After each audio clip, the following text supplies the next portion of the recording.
Chapter 10. Now that I'd given a Mercedes to everyone, I had set the bar for the rest of the evening, so expectations were pretty crazy. My whole entourage had been forced to retreat into my private lodge at the UN headquarters. "Don't get me wrong," Mick said as he was getting medical attention for his torn-off arm. "I like Sir Lanka, but I do not get why people are so crazy about him. He's not that great." I stared at him out of the corner of my eye, but didn't say anything. I hated that guy so much. Why did he even want to be in my entourage, if he did not think that I was amazing? But I just couldn't get myself to fire him, 'cause what message would that send? That you had to love me, otherwise you would get fired?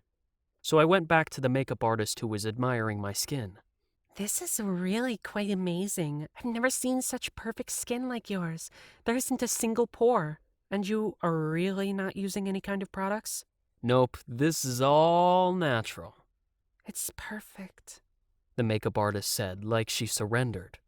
Anything that I would do would just be a subtraction. There was a knock on the door. Can I come in? The President of the United States said, and peeked in through the doorway. Of course, There are some last-minute questions. the President said and handed me a piece of paper. Okay, I said, and took off my sunglasses I wore even though we were inside. What came first, the chicken or the egg? What happens after we die? Yeah, sure, that is no problem. I've already figured out the answers, I said, and handed back the paper. Excellent. The President said, and clenched both hands so that she accidentally crumpled the paper. Then her phone started ringing. Excuse me, hello? Aha, really? Guess what? She whispered, covering the bottom of her phone. It's the President of the Intergalactic Federation. It says it'll make us a full-fledged member of the Federation if it is impressed by your speech. Wow, I said. The President of the Intergalactic Federation? That's impressive. We went to the elevator in silence. No one dared to break the silence after I had yelled at the President of the United States. I felt a little bad for yelling at her, but she was this constant annoyance, and ever since the President of the Intergalactic Federation called her, she seemed to think she was the ambassador of Earth or something. So I had dispatched her to the back of my entourage and made her in charge of carrying my briefcase with the speech. It seemed like a fitting task for a woman of her position. As we were going up the elevator, it felt like I should break the silence, so I asked Pet, my 5-foot bodyguard, how things were going with his wedding plans. I was just trying to make small talk. So I got really surprised when Pet suddenly began to cry. Is that supposed to be some kind of joke? What? No. I don't know. I have no idea what you're talking about, I said and put up my hands. Jess broke up with me 2 weeks ago. Oh, Pet, I said awkwardly and tried to pat him on the back. That's so sad. I swear I had no idea. I told you this Friday, remember? You said, that is very interesting, Pet. Good luck with that. Right. Now I remember. But can you remind me, why did she break up with you? Well, Pet said. I thought that I could treat her like shit and that she would never leave, but she did. Oh, Pet, man, I am so sorry. I stroked his shaved head. I know it won't make things better, but I know exactly how you feel. You do? Yeah, I just found out about an hour ago that Boris cheated on me. But that's terrible. How could he even do such a thing to you? I don't know. I've been asking myself that over and over, but I am sorry. Pet interrupted. You know, if there's one thing that makes me so mad, then it's one of those guys that walks around and cheats on his partner. If I get my hands on him, I would murder him. Oh, don't be so hard on him. I'm sure he had his reasons. No, but it is really the lowest of the low. Hey, you know what we should do? We should have a guys' night out. We'll have a few beers and just talk it all out until it feels better. What do you say? That actually sounds pretty nice. I haven't been out on a real guys' night in a long time. Excuse me. The President of the United States tapped me on the shoulder. What? What could you possibly want now? I said so harshly that she pulled back. Your speech will start in... The President of the United States looked at her phone. 5 minutes. You can't have a guys' night out right now. The entire universe is waiting. I can't have a guys' night out? Let me tell you something, President of the United States. I'm Sir Lanka. The whole universe would wait for me if I told them to do so. So while the whole universe was waiting for me, Pet and I sat in a bar in Little Italy, just sinking one cold beer after another. Hey, I said, obviously drunk. I know it does not seem so now, but it will get better. Time heals all wounds. Look at this. Bartender, can I get a knife? Thank you. Right now, your love is like this, I said, and drunkenly cut a deep wound in my arm. The blood squirts, and you think it's never going to stop bleeding? But my friendship is like, bartender, do you have a bandage? A first aid kit or something? No? Because I'm bleeding pretty bad here. How about a napkin? Thanks. So my friendship is like a napkin. It doesn't heal the wound, but it stops the bleeding. But I promise, just like this wound, your heart will heal too. You just have to press a napkin against it. Pet put down his beer, so drunk that he spilled out everything over the bar and watched apathetically as it dripped down in his lap. Sir Lanka, I think I have pissed myself. I took off my sunglasses that I wore even though it was pretty dark inside the bar. Is it warm or cold? Pet moved around with his hand in the crotch. Cold. Then you haven't pissed yourself. Pet grabbed the napkin I used for my wound and began to wipe his crotch. Damn it. Now I got blood on my white pants. Wait a second. Let me help you with that. Bartender? Bartender! Can we get some more napkins? Thank you. Do you know what I've been thinking about? I said as I helped to wipe his crotch. Why does almost every male character on TV and in books have white briefs? I mean, is it deliberate from the directors like a running gag? Does the stylist hand out white briefs, or do they simply ask the guys to get undressed and find the white briefs underneath? Which feels unlikely, because how many people are wearing white briefs? You know what? This is not working. We're just smearing out the blood. We have to put them in water, otherwise they're never going to get rid of the stains. Yeah, perhaps you were right, Pet said, and unbuckled his belt. He stood up, but was so drunk that he fell to the floor when he tried to pull them off. Pet, let me help you, I said, and pulled down his pants to the ankles and began to laugh when I saw that he was wearing white briefs underneath. Hey, you that guy from the news? The bartender said when she walked up to me. What do you mean? Well, I think they're talking about you on the news. Everybody woke up from their drunken slumber as the bartender turned off the music. Hey, what the fuck is going on? Shut up, the bartender said. There's something important on the news. Somewhat involuntarily, everyone began to watch the news. There was a female reporter in an old-fashioned suit. With me is Professor Saville. Professor, how do you comment on the astonishing news that the President of the United States announced a few minutes ago that she will keep Sir Lanka's historical speech in his absence and get all the credit for it? It is truly, truly astonishing. I honestly didn't think that Sir Lanka was that generous, but the president has assured that Sir Lanka approved it. And what reasons does she have to lie? The question on everyone's mind, do you think Sir Lanka's nomination can help her get re-elected for a second term? She was down by 7 points yesterday.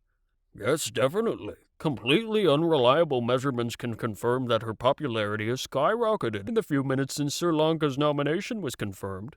Who the fuck is Sir Lanka? Said a snobby guy who had made it his thing not to know about anything that was mainstream.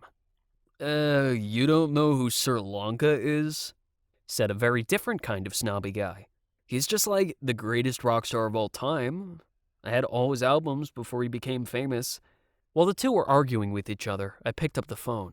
I was so mad at the President of the United States right now. I tried to call her, but the line was busy.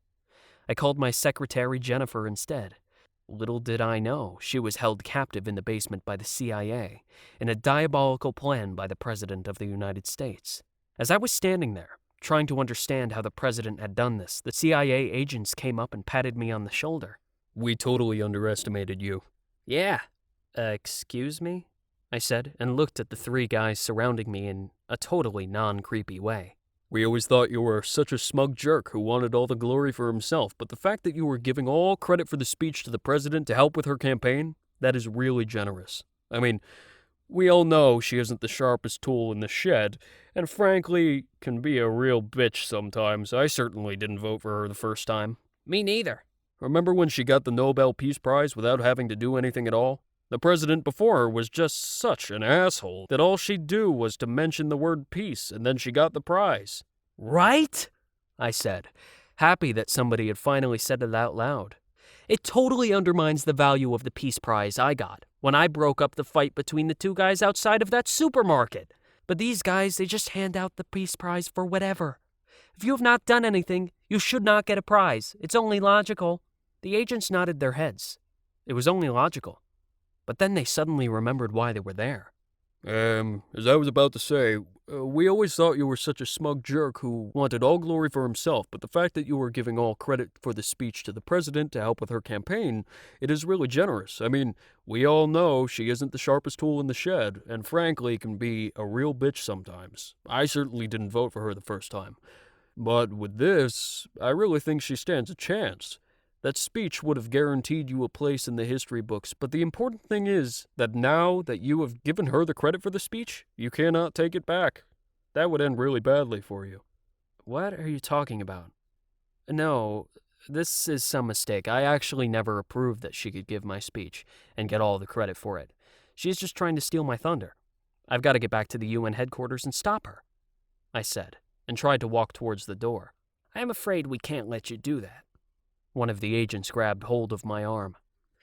That was when I was so smart. I realized these guys worked for the president. So I used my cool karate skills and kicked down the agents. Then I pulled up Pet from the floor. Come, we've got to get back to the UN headquarters. And just take off the pants. How are you supposed to run anywhere with your pants hanging around your ankles? As soon as we came out from the bar, several hundred Chinese people suddenly showed up from Chinatown. We were afraid they were in some sort of street gang because they were all dressed in the same way. Black shoes, white socks, white underpants, cuffs, and black bowlers on top. Imagine our surprise when they all began to dance and sing a song from my latest album, the White Underpants song.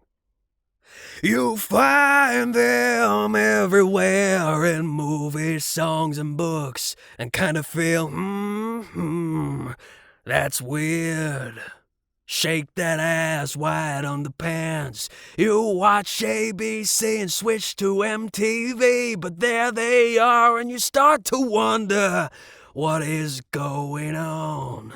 You read a book, 'cause people nag that you don't read a lot, but there they are, and you freak out. What is going on? Shake that ass, white underpants. Beer turns foul, it turns you off, but there they are. You close your eyes and white underpants are glowing in the dark. Beer turns foul, it turns you off, but there they are. You close your eyes and white underpants are glowing in the dark. Shake that ass, white underpants. You wake up with a sweat in your bedroom set, the tremble in your heart. Open up your closet and there they are, glowing in the dark. You put them on and start to shake that ass, white underpants. Shake that ass, white underpants. Shake that ass, white underpants. Shake that ass, white underpants. Shake that ass, white underpants. Shake that ass, white underpants. And then everyone began to dance away, waving with their canes as a goodbye, and were gone as quickly as they came. That was weird, Pet said, looking down the street as the last Chinese disappeared. Come, we don't have much time. I stopped a taxi at the corner of Bowery and Grand Street, jumped in and yelled, "Go, go, go, go!" And the taxi driver put the pedal to the metal and drove off with furious speed. Is there any chance that you can turn on the radio? I said, with the phone pressed against my cheek. Sure, anything particular? I need the broadcast from the speech the President of the United States will give at the UN headquarters. While the driver tinkered with the radio, I tried to call Jennifer, or just anyone that could stop this. But it was too late. The speech was just about to start. Luckily for me, she held a really long and boring introduction about what a historical day this was, and then she finished by thanking me for giving her this fantastic opportunity. So we were halfway up FDR when the Q&A started. You could hear a jumpy reporter talk into the microphone. Mrs. President, sorry, I'm so nervous. My question is, What came first, the chicken or the egg?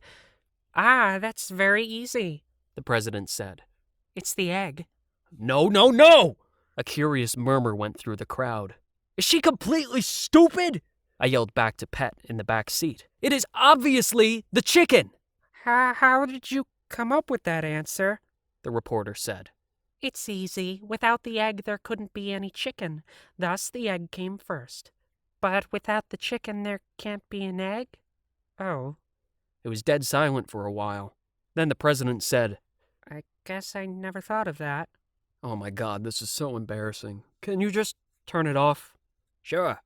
I looked out the window, out over East River, and the high-rise area on the other side. Now everybody is going to think that it was I who thought it was the egg that came first. Don't you worry. Pet leaned in between the seats. No one would ever think you were so stupid that you would think the egg came first. It's obviously the chicken. Well, I wouldn't say that it is obvious.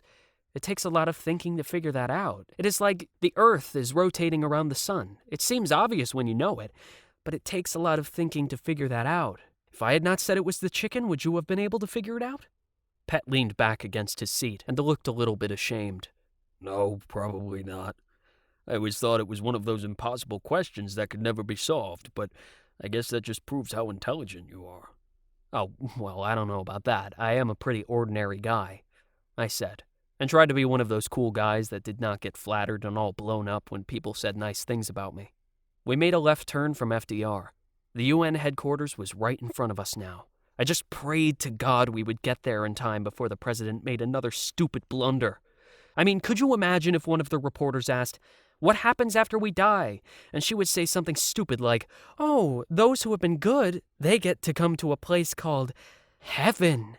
It's a paradise in the sky where they get to live forever. And those who have been bad will be sent to a place called hell, where they'll be tortured forever."